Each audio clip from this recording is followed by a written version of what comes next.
Now we use this mogu style. This is the head part, the upper part of the shrimp, and the two big gun like the eye, one tip with darker color, 2, 3, let's make it 10, 4, 5.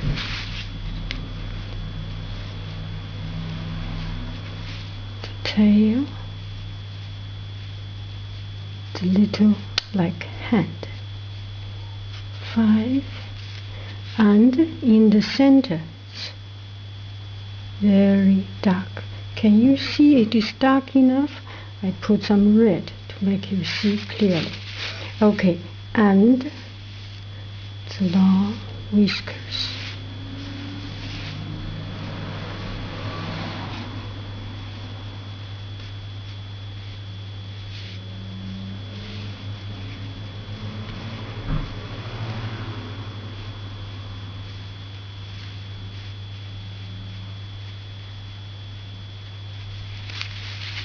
The shrimp.